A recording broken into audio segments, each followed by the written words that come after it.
Life was peaceful, without any particular issues. My husband and I lived with my mother-in-law, Susan, and everything was fine until it wasn't. This is Mom's land, so it's Mom's property, right? Then you two should just leave. Susan's beloved daughter-in-law, Emma, was a spoiled brat. Influenced by Emma, Susan started to change, and our peaceful life quickly fell apart. The two of them stole the simple happiness my husband and I had. Their eventual downfall seemed only fitting. My name is Betty. I live with my husband, John, and Susan. We started living with Susan after my father-in-law, David, passed away. John and I were concerned about Susan living alone, so we had no complaints about the arrangement. We even built a new, accessible home on the in-laws' land, thinking about future caregiving needs for Susan. We built a house that is fully barrier-free, so it will be ready for the future. John and I funded the construction, but the land originally belonged to David and is now Susan's. We had no complaints about this, and we're content with our lives. That is, until recently. She's coming back. I'm so thrilled. Susan was talking about Emma, John's sister. Emma had moved abroad after getting married and had been out of touch. She's back now because of a divorce, and Susan couldn't be happier. But to be honest, I don't have very good feelings about Emma's return. It was the same with John. The reason is simple. I haven't heard from Emma until now. She hadn't even attended David's funeral or called us. Of course, considering that Emma was living overseas, this may be inevitable. Her first words after hearing about David's death were, "Do I get some of Dad's inheritance?" It was hard to feel good about Emma, and it was surprising that Susan was so happy about her return. Susan has always been soft on Emma. I've never seen her complain about anything Emma does. Well, as long as it doesn't affect us, let's just ignore it, John said, somewhat resignedly. Emma rented a house nearby, so we thought it wouldn't be a big deal.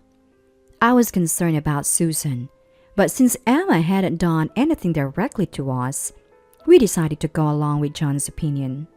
However, John, Mom, I came to visit again today. contrary to our wishes, Emma started coming over frequently. She didn't work and just lays around all day with Susan, thanks to the divorce settlement she received. Susan, who used to help with chores, stopped doing so. She seemed too busy taking care of Emma, even ordering me around like, "Betty, Emma wants cookies. Go buy some now." I'm not a stay-at-home wife. I have a part-time job. Yet, I couldn't stand having to spend my few days off catering to Susan and Emma's whims. I once confronted Susan directly, saying, "Look, I don't want to be rude, but this is our home too. Can you maybe cut down on how often Emma comes over? Otherwise, John and I can't really relax here." But Susan shot back, "This is my property, isn't it? You and John built your house here, so stop complaining. Besides, this is also Emma's parents' house, so why are you being so mean?" It's true, we can't argue when she brings up the land ownership.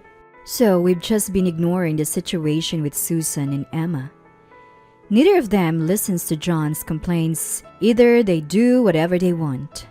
"Betty, I'm hungry. Make lunch now."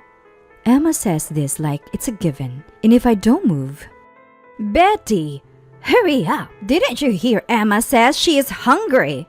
Susan scolds me for not moving. I've reached my limit. John, too, seems fed up and decides to talk to Susan and Emma despite his exhaustion from work. "Mom, Emma, you two have been way out of line lately. Betty is my wife, not your servant."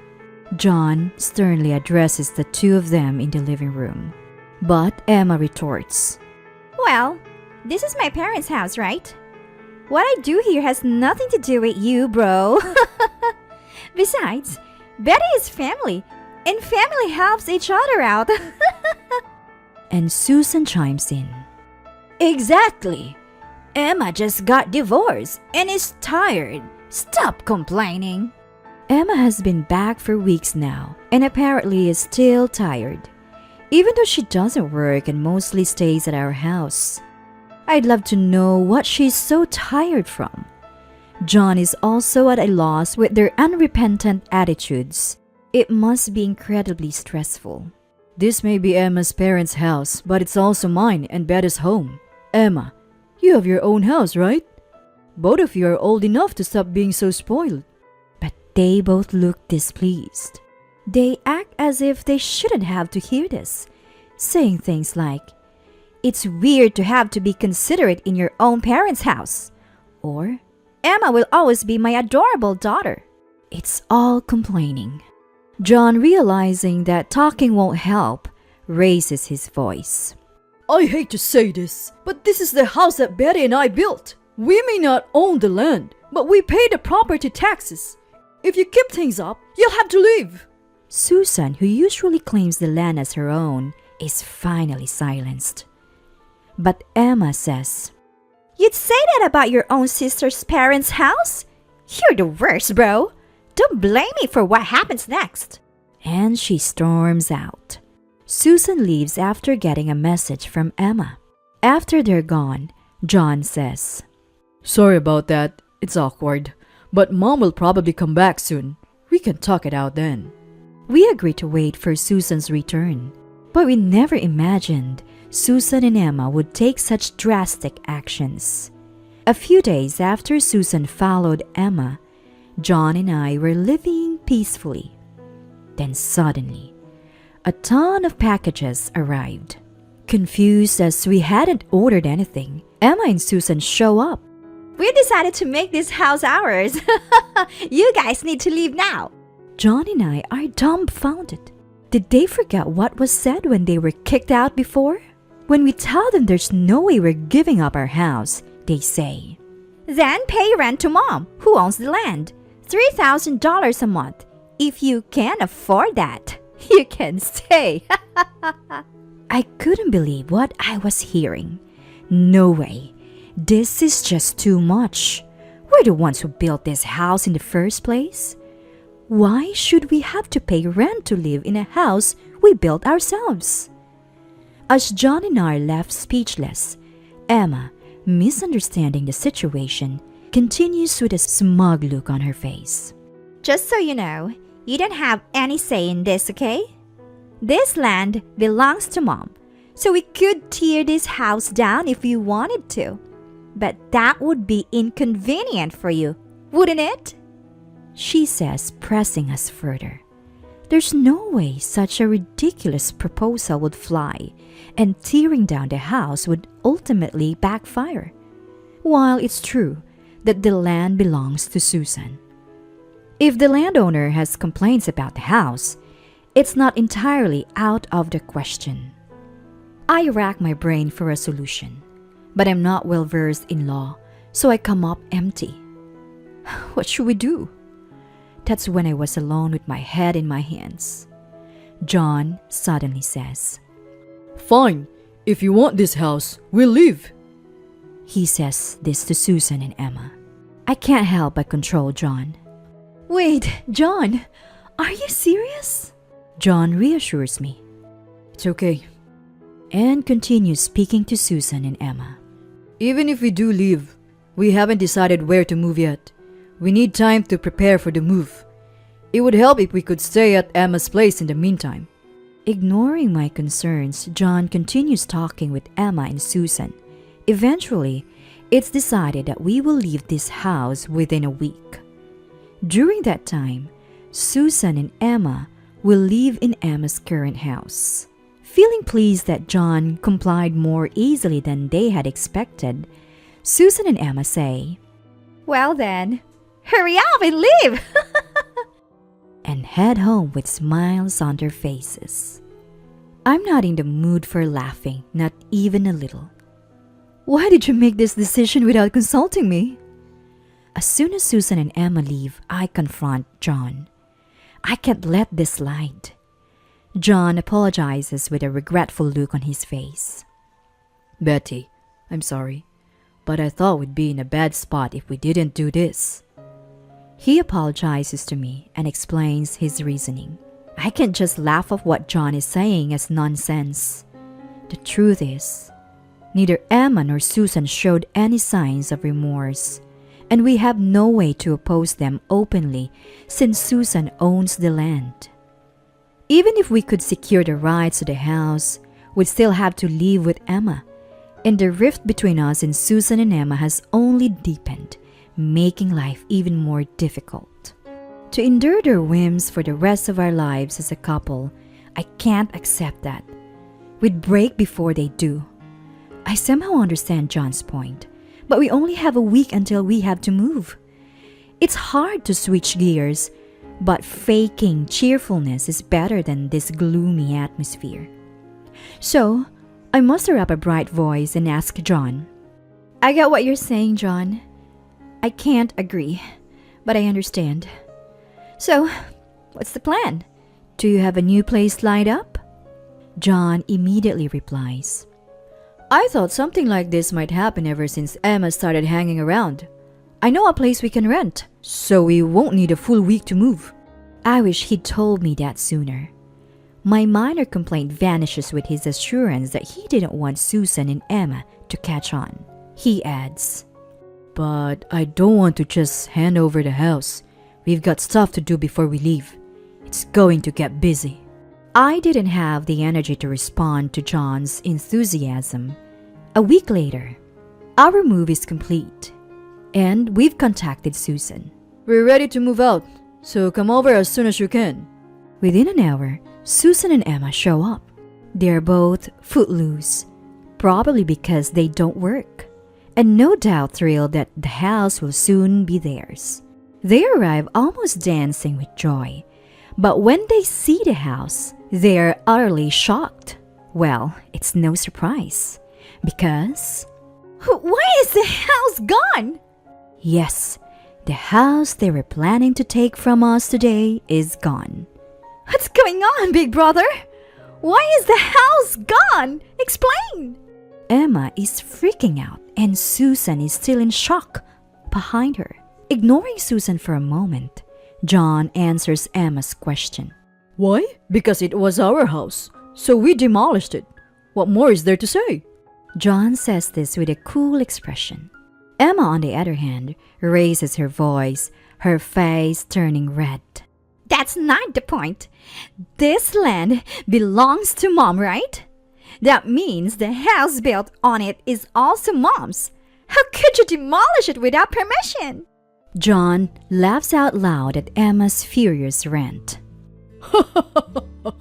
We could demolish it because it was allowed, right? Think for yourself for once. I own the house, not Mom.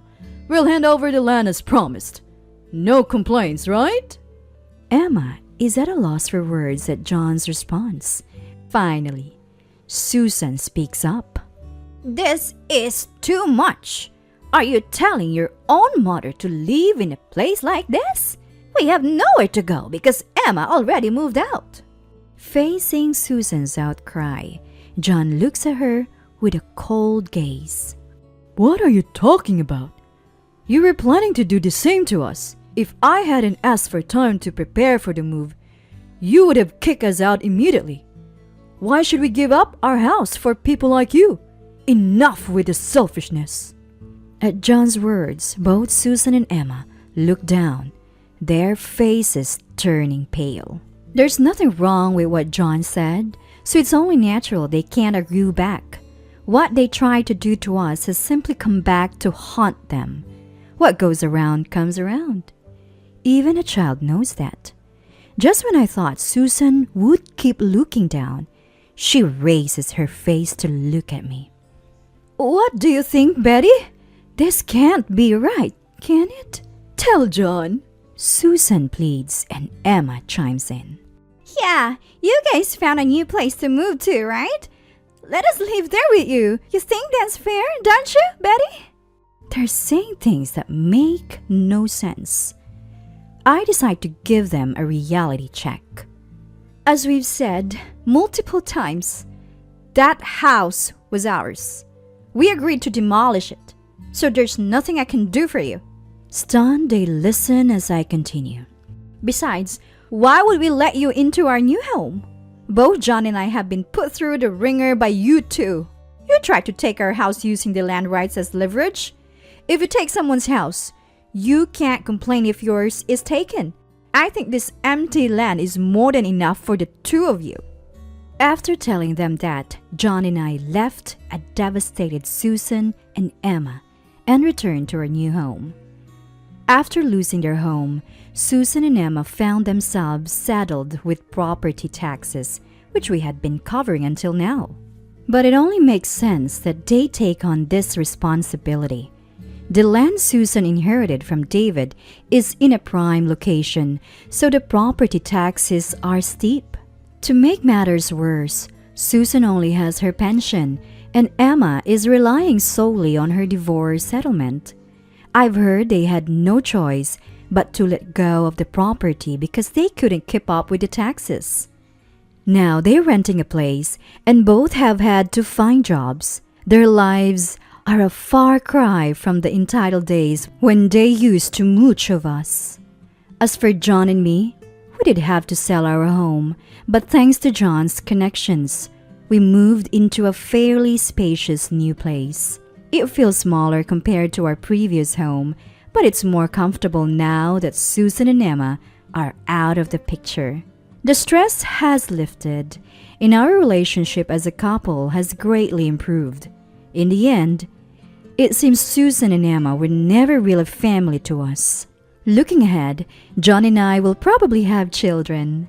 When that time comes, we plan to raise them to be considerate of others, using Susan and Emma as cautionary tales.